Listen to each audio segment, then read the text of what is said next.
Hello friends, welcome to another episode of Brushstrokes with Mrs. Broderick. I absolutely loved seeing all of your paintings from last week. They were beautiful. I was so impressed with your painting techniques and your creativity. Just keep up the good work. So for this week, what I thought we could do, since Easter is right around the corner, is we could paint an Easter bunny together. But our Easter bunny is going to be inspired by Pablo Picasso's Cubist paintings. So put on your bunny ears and let's get started.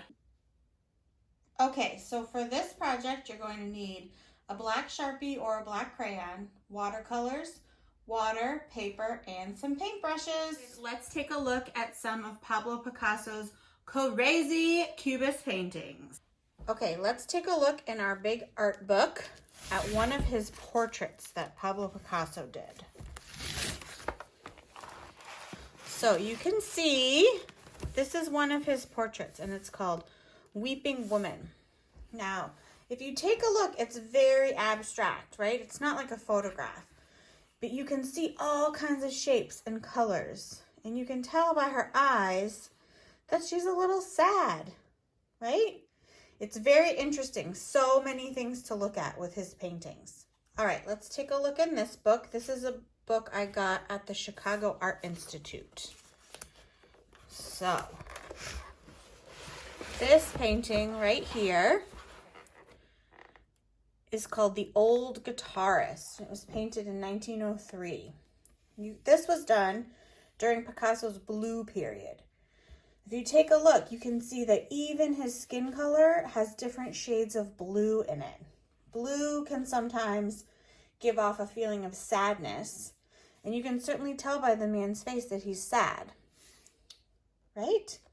So keep that in mind when we're painting.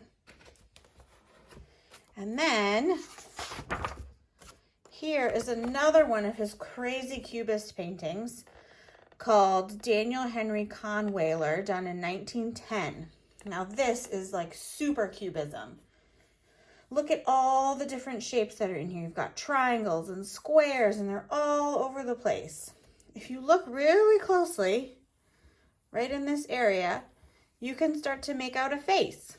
You can see his eyes, his nose. Even down here, you can start to see his hands. Okay?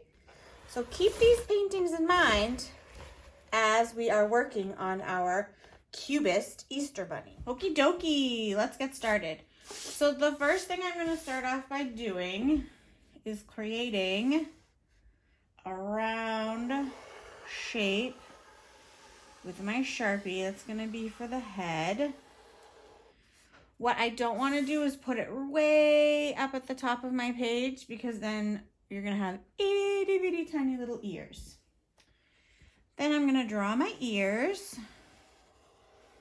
I think I'll do one like this. And then maybe I'll do kind of a floppy ear over here. Okay. I'm going to give my Easter bunny a little bow tie.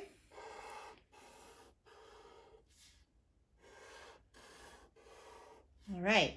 And then I'm going to work on my eyes. So I'm going to do two kind of large circles, and I'm going to make one lower and one higher because it's inspired by Pablo Picasso and he is a little crazy. So I'm going to get a little crazy too. Then I think I'll do a little nose, a little button nose.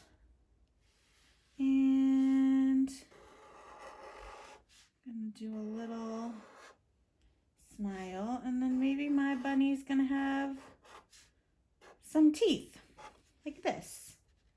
And then I will do my whiskers with my Sharpie. So if you don't feel comfortable using the Sharpie to start, just like we do at school, you can always do this in pencil first and then go back in and use your Sharpie to go over those lines, okay? So I could be finished and say this is a really great bunny, but I want to get crazy like Pablo Picasso. So what I'm going to do is I'm going to start to go in and I'm going to add all kinds of different shapes and lines And I'm gonna make it look like there's texture. The crazier the bunny, the better. So let's see. Do some of this. Maybe I want some polka dots up here. Maybe I want a design like this. Maybe. And every one of these little compartments is going to be an opportunity for you to use so much color.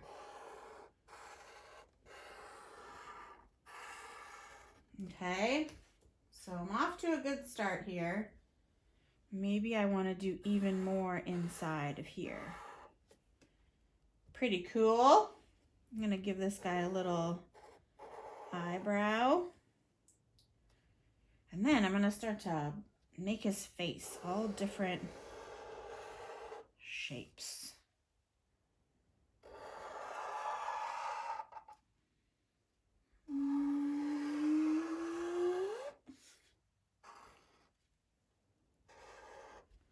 All right.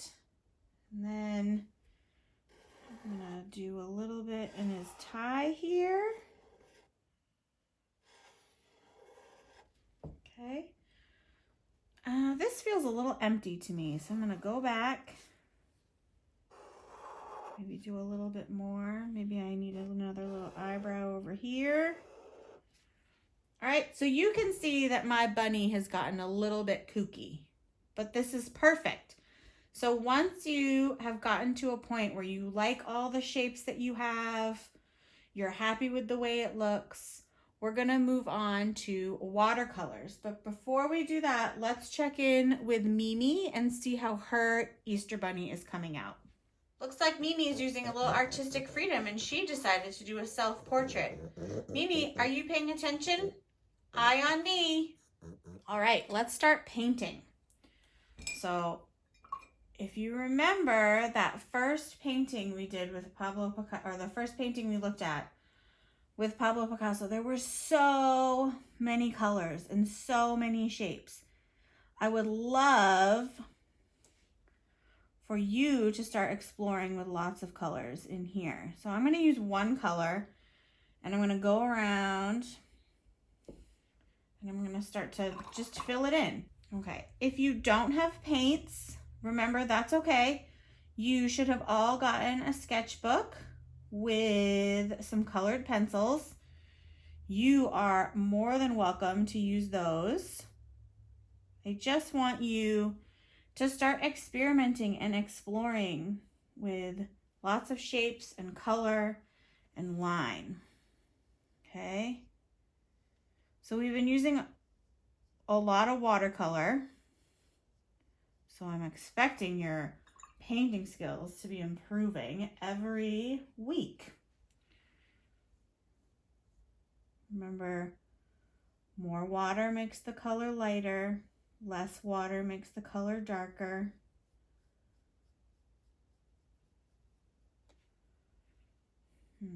Give it a blue tooth. Okay. So we're just going to fill each one of these spaces with a different color. Really taking your time, really thinking about what colors are going to work best together. If you want, you could use all different shades of one color. You could use all cool colors to do your bunny. You could use all warm colors. When we looked at that painting of the guitarist, Pablo Picasso used all different shades of blue. So that's something that you could do if you wanted to try and give off a mood with your painting. That would be pretty nice. So see how I'm just carefully going in and trying to just use as much color as I can.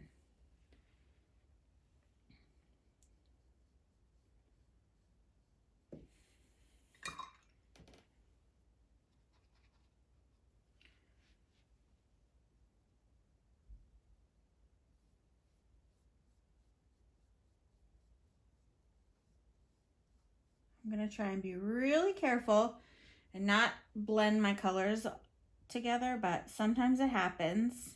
If you want to do some parts of it and then let it dry and come back to it, you can absolutely do that.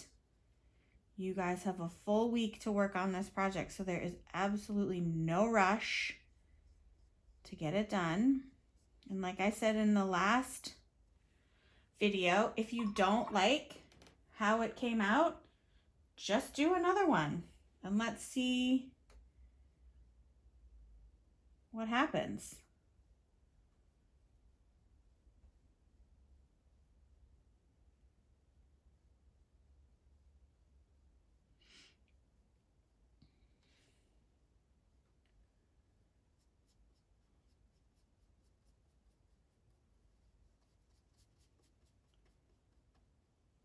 All right, well, I'm gonna keep working on my painting, and I would love for you guys to keep working on yours.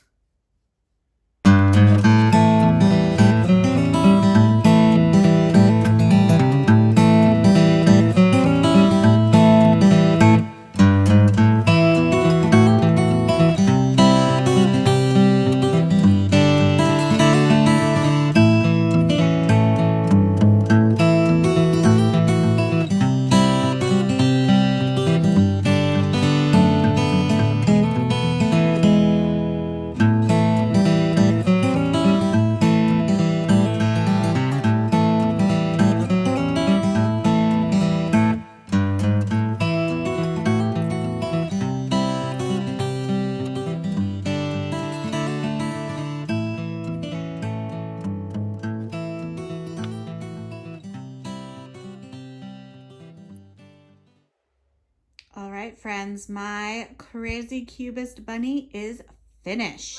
Let's take a quick look at how Mimi's final painting came out. It's like looking in a mirror, Mimi. Nice job. All right, friends, that is a wrap on episode 2 of Brushstrokes with Mrs. Broderick. I am looking forward to seeing all of your Pablo Picasso inspired Easter bunnies this week. Please don't get discouraged if yours doesn't look exactly like mine. It shouldn't. Every artist is different, so every painting should be different. So next week, we are going to have a special guest joining us. What you'll need for materials are paper, paintbrushes, tempera paints if you have them. If you don't have them, you can use watercolors or crayons or colored pencils, okay? So I'm looking forward to seeing all of your paintings this week, and I will see you next week.